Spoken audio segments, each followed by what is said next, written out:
and definite time for changes in the portfolio, and that's just a summary there.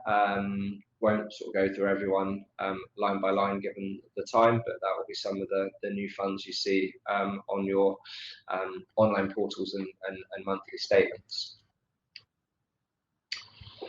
I guess, again, a review of the quarter, just to sort of see the numbers that we're battling with, and I certainly do feel a little bit more positive coming into Q3, but I think Q2, as I probably hinted at the end of Q1, it's this is the worst sort of half-year performance since the 1970s. So again, lots of the work that we're doing at the minute is trying to reinterpret the 1970s, not something we thought we'd be doing this time last year. Having lots of good conversations with people that are much older than myself and lived through that period. I think it's good to hear real world examples. But yeah, I think that this amalgamation of sort of macro geopolitical, the whole storm, again, it has been a tough quarter, and to see there, it's only really been China that, as I stressed in other presentations, was very, very heavily discounted, not from this pullback, but through 2021 as well. It was the worst performing part of the world. So that has been probably about the only bright spot. Depending on what portfolio, gold has added some element of protection, but if you looked at this again 12 days into the month, gold itself is heading towards a death cross at sort of 1720, and again, was why we didn't want to rush into buying it at 2000 and above. It would have also been a year where chasing many things, oil, gold, would have sort of compounded returns because of the speed things are repricing. But yeah, we really don't want to have another quarter where our top performers are made up of negative funds and sectors as well. But that's the quarter that we've lived through. And then that's just expanding it out year to date, which only compounds those numbers, having obviously updated you on some of the performances at the end of quarter one.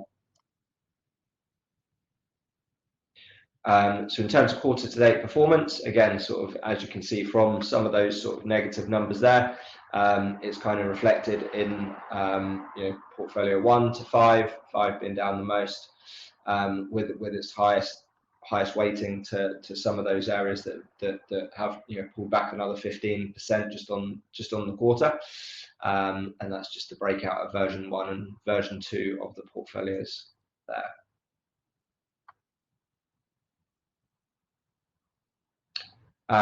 In terms of sort of year to date and versus benchmark numbers, which is obviously we will continue reporting these. We've obviously gone from a period last November of being significantly ahead. These last 2 quarters have wiped that alpha out. We've probably got back at some points during the quarter, where the core amount of our client assets are. We have got back to about 1.2% behind year to date. So these as much as these are grim numbers, it only takes a couple of weeks for a very different picture to be painted here. And as I say, we know that we know the reasons in these numbers as to why we're there. I think over a 1-year period, in these here, 3/4 of that is currency as opposed to the actual underlying funds that we hold. Some of the asset allocation has added value, but that's very much been offset by currency implications. And that's just the split between those of you that are in portfolio 1 and 2.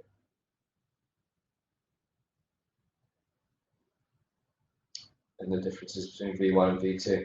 V1 has had a better quarter again because it just has a more natural weight into ETFs and passives. V2 really carries more active managers, and again, it's just been a period where it's going to reverse. That it's going to be a 6-month, 1-year period where these active managers coming out perhaps of a recessionary environment or coming out of a period where they're holding such discount stocks will sort of get that value back. But it's very much been Been a period again for the quarter where passive has beaten active, and that's just reflected in the portfolio one and two spread.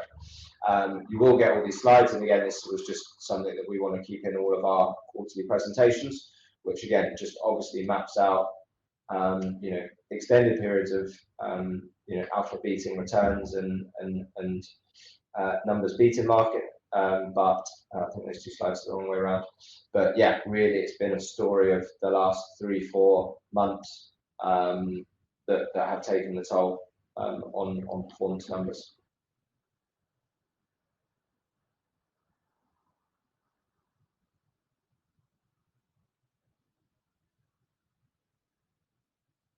In terms of the gross allocations at the minute, that's how we're positioned. I don't think anything drastically sort of in terms of big numbers up or down in those areas.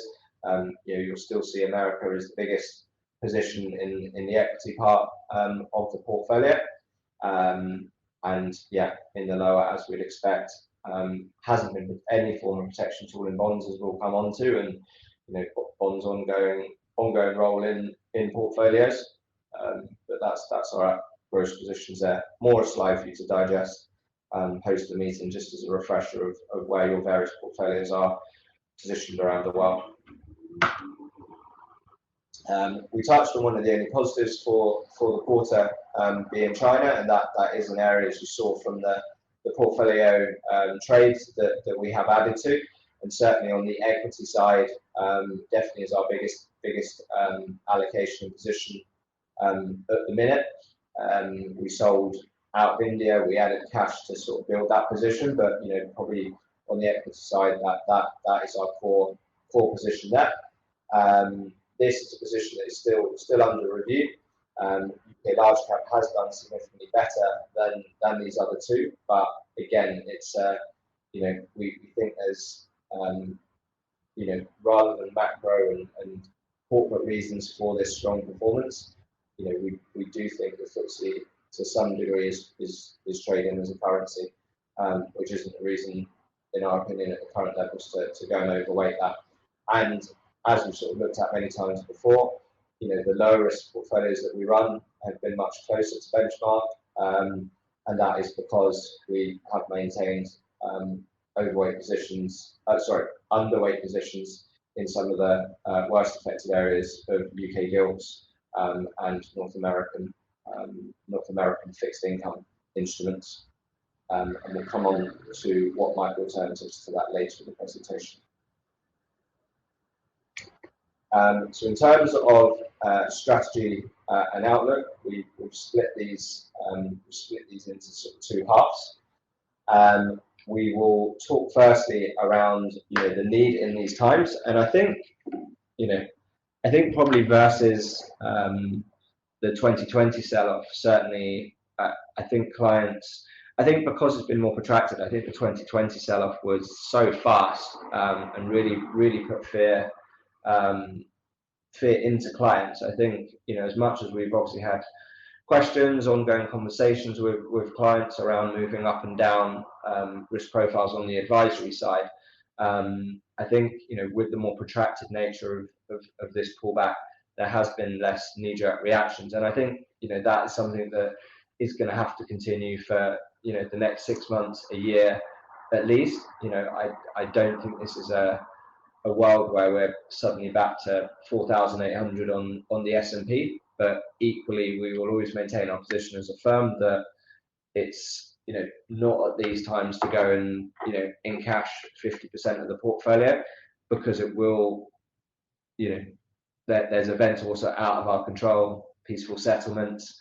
I don't think there's been anything positive for the last 6 months on inflation prints, and obviously actions are being taken. They will take time to feed through the systems, but again, certainly our viewers in the US a lot, they've been very transparent with their data. They've been very transparent with what they do, and I think any slight underpinning of that would reverse a few things in the portfolio. So reiterating patience, China is a position that we've continued to build, and as you can see, that's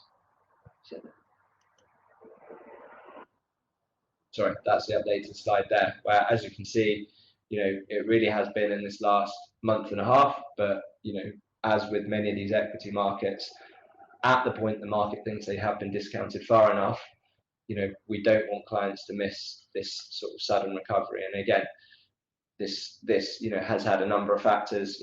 China's, in my opinion, was in a much longer downward spiral, and at some point that was going to come to an end. And obviously lockdown is constantly being reviewed in China, more so than anywhere else in the world.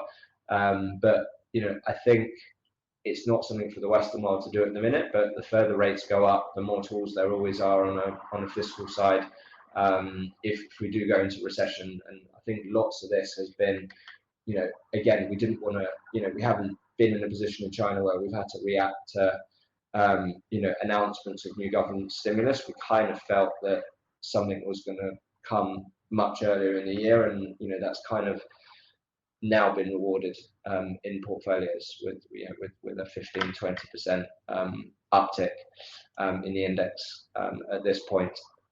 In terms of our strategy, in times like this, we our job, in many ways, as much as positioning the portfolios, is to be that conduit between the stock pickers, the people in the fund houses, and relaying that information in a concise manner to advisors and then on to clients. So the meetings that we've been conducting, we've tried to do it with people that we think will perform badly. We've also done meetings with people that have done particularly well in this period, and that really just allows a challenge in our process as to where in a particular sector do we want to be positioned for the next 2 to 3 years. We've had very strong returns over the last 5 years because of probably a sway towards growth, and that had worked really, really well to November, and we just need to keep an open mind as to whether some of these growth orientated funds that we hold are dead, and it's going to be 5 years before we should be back in them. For some of these funds that have performed particularly well in the last 3 to 4 months, so we're keeping a more open mind, I would say, the last month and a half to a slightly more prolonged period where we may pick up better returns in some of these more utility driven and less rate and inflation sensitive funds. Equity duration is a term that I don't think we'd heard until about a year ago, but I think it's something that we hear in every meeting at the minute, and that's the brief explanation of that is the sensitivity now of a stock, not a bond, to the period of correction in a rate rising cycle with sensitivity on the borrowing of money. So that sort of is a key buzzword at the minute, and I think that will be the deciding factor for the rest of the year, whether that sort of reverses and perhaps a less steepening of curves, which again is completely reliant on what inflation numbers print. But that's again some of the key people that we've met with over the last month or so. Feel free to, if anyone else wants to jump in on these, by the way, otherwise I'll rattle through them all. I will take this one and then I'll let Sam speak a little bit more on others. So I think one of the things we've added to, again, we spoke about it in other meetings, is hypnosis and trying to generate return away from both direct bond and equity exposure, and that's something that we definitely expect to see work its way into portfolios, and we've just listed a few examples there of instruments that we're looking at. For many of you that have been clients for a number of years, you will remember in the old advisory portfolios we held absolute return funds that for many years were excellent performers in meeting a target return, and then really that strategy ground down to a bit of a close, I think, but in my opinion, because it took too much money in and they couldn't actually execute the stuff that actually worked well when they were smaller funds and things. But they've definitely cropped back up in presentations and meetings and discussions around, are they tools that are actually back to delivering that, and can we deliver 5% more consistently in an absolute or total return fund than we can in a bond fund. So I think probably top of our list at the minute is a rougher fund that is a total return fund as opposed to a absolute return fund. And that's the type of idea that we think is going to be needed to play a more significant role in portfolios for the next year. Global infrastructure, Sam, do you want to talk a little bit more on that and what sort of things that would lead to coming into the portfolio? So on the global infrastructure side, it's kind of looking at elements that aren't necessarily holding the equity side of, as it says in of infrastructure. It's more looking at the direct exposure to infrastructure. So, for example, they may very well own the freeholds behind GP surgeries, etc. And the assets that obviously are going to be in demand for a very long period of time with long contracts, therefore adding a degree of security in behind their revenue streams, etc. So that kind of element can help add, an increase in stability in the portfolio and a reduction of volatility. It's about trying to get the timing of that right within the portfolio, because the last thing that we really want is to reduce volatility within the portfolio when the market may be going through an upside, because obviously that then reduces your exposure to any potential upside. So there are a number of funds that have been currently researched at the moment. It's a case of trying to work out which one suits our aims best, and second of all, get the timing right to introduce exposure into the portfolio. Yeah, and I think I touched on Rafa a minute ago, and this was an interesting slide that obviously we pulled things out from various different sources in this presentation, but it's interesting when a fund is not constrained to have to hold conventional instruments, how strong some of the views are in that this is their conventional bond holding in a fund that probably presents itself and not being the most aggressive fund in the world. Inflationary bonds are something that we definitely will bring back into the portfolios, and if we had bought it in, it would have been a bad decision. But again, their time, their time will come.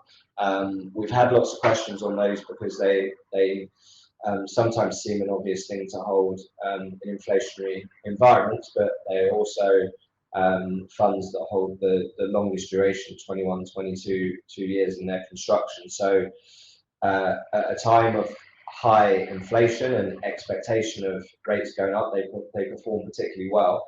At a time where governments and the world is actually reacting to interest rates and putting rates up, they don't, because that's when their sensitivity to interest rate rises kicks in. And probably the last month they've been worse performing than a government bond. So again, they have to be timed, and in my opinion, they're not something that you hold all the way through the cycle. They are a more tactical thing to bring into the portfolios when you're trying to predict a period where perhaps the market will be behind interest rate rises, or the market hasn't and isn't factoring in inflation. So they were a really good holding. End of last year coming into this year, that's why they really performed particularly well. But they haven't been particularly strong when everyone has been more obsessed in talking about inflation in the last 3 to 4 months. But yeah, the conviction views in some of these other houses were things that we really liked, and I think that definitely will be something we'll be telling you we've introduced in quarter 3. Currency in the role of the FTSE 100. We put these 2 slides in here really as this slide here, which this slide doesn't sort of point to exact correlation of the FTSE 100 and the US dollar, but if we compare that to the FTSE 100 and the S&P 500 and the Euro stocks, you'll see why dollar movement is significantly more paired to the FTSE. And we've touched on this before, but I think is it 70%, Sam, of earnings of FTSE 100 companies come from overseas. So again, I think in a meeting like this, it's people see the FTSE on the news, as they will have done for the last 40, 50 years, as being the thing that's reported on. But I think there's become an even bigger divergence around the relevance of UK economic news and FTSE 100 versus other FTSE 250 and other indices. And we're of the view that's becoming a bit dangerous to hold the FTSE 100. It's been a good performing part of the portfolio year to date. Would have loved to have been more overweight that than the small caps, which is where we've been. But yeah, from a strategy perspective, that is something we're reviewing intensely at the minute, and trying to challenge the exact view of the FTSE as either is it a global barometer, is it more a currency tool, or is it something that's reflective of wanting to hold the UK? And we're not really of the view it's something reflective of holding the UK at this stage. Sorry, mate, I have something to, I don't know, if you go to photo 2, down to. So one thing, I didn't want to include too many graphs within this, just didn't want it to become a chart overload. But that same chart, if you run that, so as you see there on the legends there, this is the value of the indices in their nominal currencies. However, if you were to put that all into sterling, what you'd find is that actually that S&P 500 loss is more than halved, just simply due to the fact that it's in part helps to explain how much currency has played a factor within the portfolio performance of the 100 in comparison. The other thing, of course, with the 100 is its heavy concentration of basic materials and energy companies within its makeup. So obviously to date, that's been a huge help in maintaining that. However, when you look forward towards the tail end of the year, we are now certainly starting to see commentary which is anticipating at the very most at the very least a slight pullback from the basic material and such as oil, etc. prices. So that's feeding very much into part of our thoughts as to whether the 100, if you were to increase your allocation now, would you actually be a little bit late to that trade? And then rotation into fixed income. I just wanted to time ticking on that.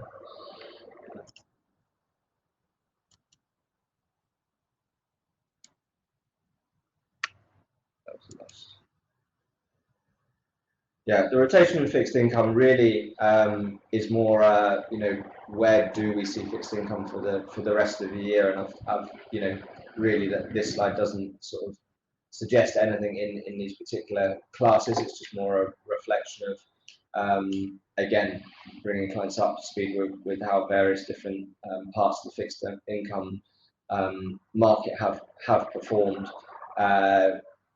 The only point that the fixed income, I think, is going to have a role where we would increase it rather than decrease it, which is why it's a rotation out of fixed income, I would say, rather than in fixed income, but it's in wording in that particular slide.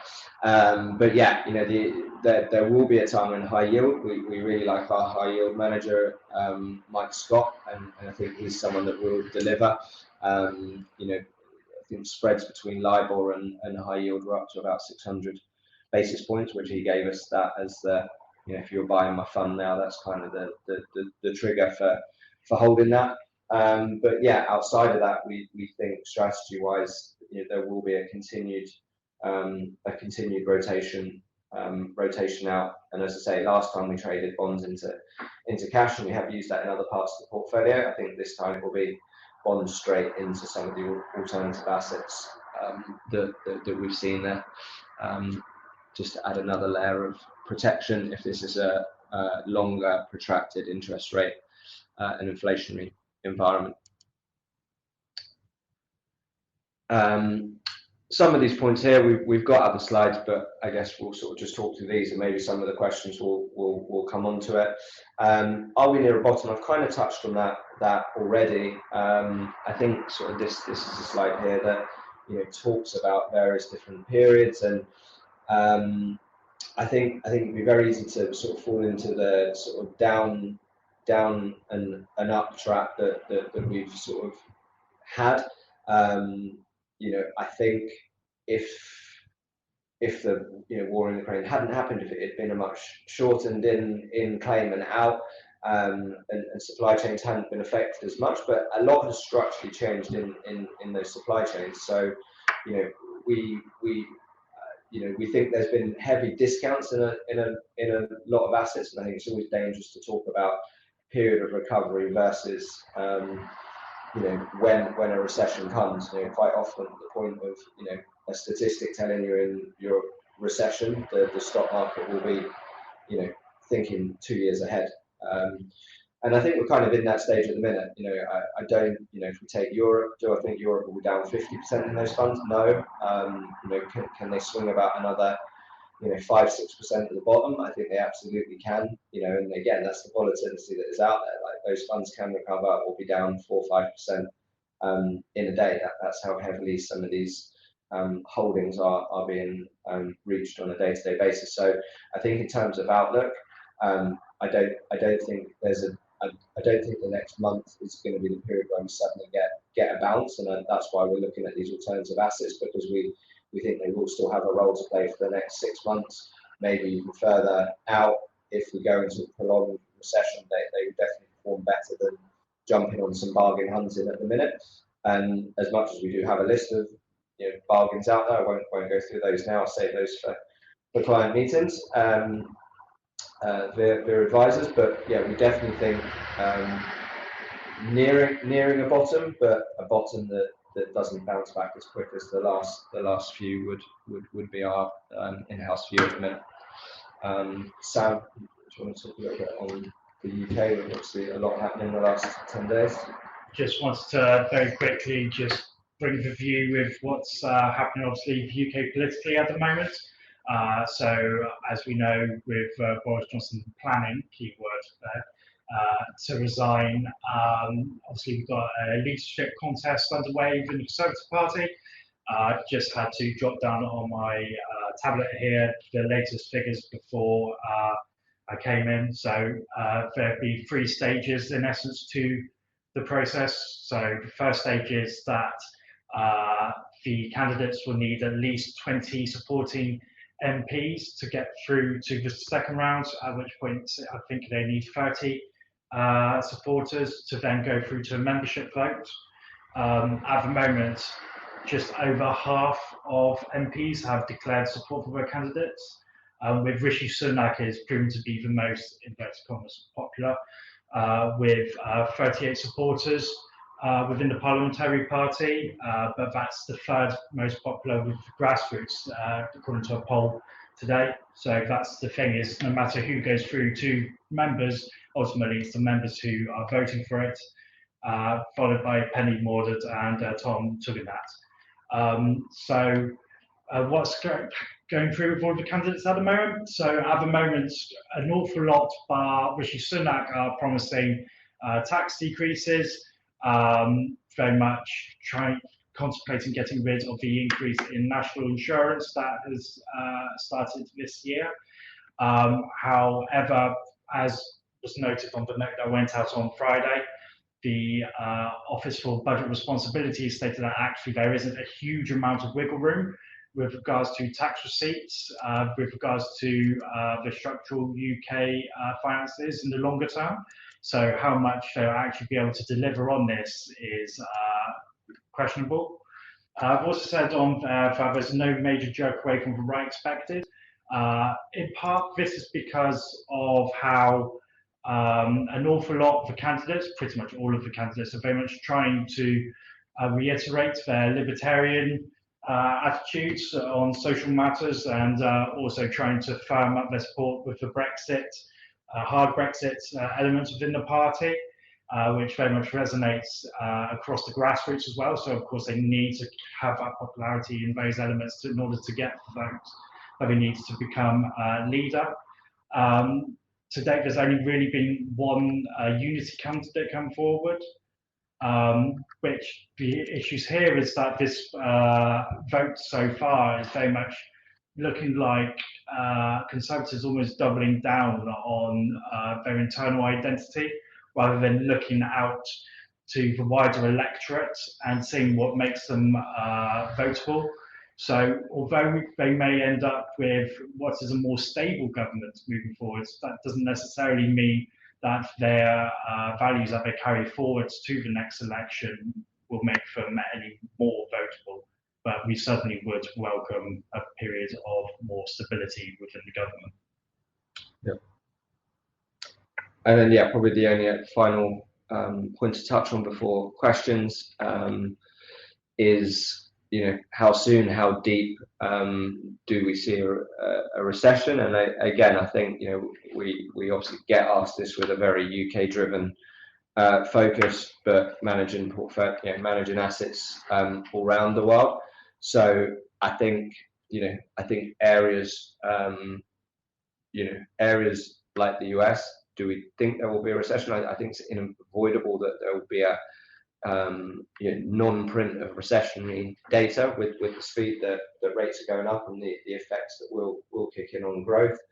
I think the main thing for portfolios, and if we really thought it was going to be deep recessions, we would probably add more, we would definitely add more cash to the portfolio. That isn't something we've done. We obviously invested a little bit of cash this month in the China and hypnosis position. So I think again, it's not something it would have been something to be scared of 6 months ago, when I don't think we were as deep in those conversations. But I think sort of the only way to control inflation now is through rate rises, which will have the effect of slowing growth. So I think it's kind of unavoidable, and I think the deeper thing for performance and where we're invested comes down to not, is there going to be a sort of technical recessionary environment that absolutely is going to be in parts of the world? Is it that soft, mild, or deep?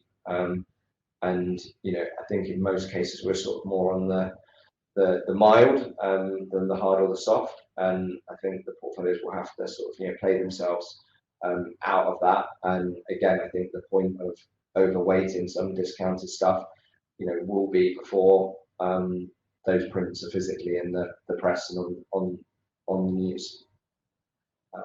So yeah, that's kind of our outlook in a few key areas. But yeah, 45 minutes is up, so if we can switch to I guess my only thing to add on that point, really, Mark. Yes, I think the markets are beginning to really sort of ponder the possibility of a potential central bank misstep, with a lot of central bank terminal rates now north of 2%, especially in the US, where you begin to see central banks trying to control inflation through tightening monetary policy and potentially teetering economies on the verge of inflation. But it still looks encouraging. It seems as if the consumer is quite strong, especially in the US. In terms of recession, if you're to look at Q1 GDP numbers, you had 0.8% growth in the UK, you had 0.3% growth in the Eurozone, and 4.8% growth across China. So that's been relatively encouraging. Obviously, you did see some contraction in the US economy in the first quarter of 1.6%, and Goldman Sachs sort of lowering the expectation for Q2 down to 0.7%, so bringing them closer to recessionary space, but not necessarily having anyone really out there having a global recession as their sort of base case. But yeah.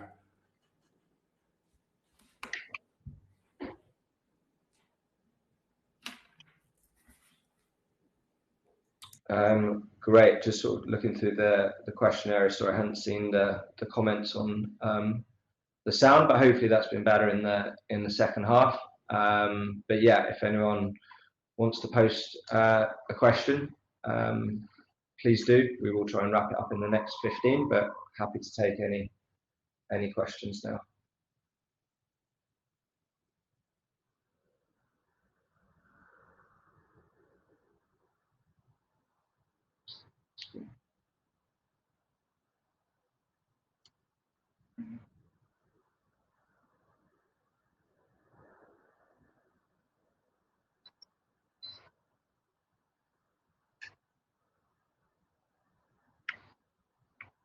First question there from Andrew.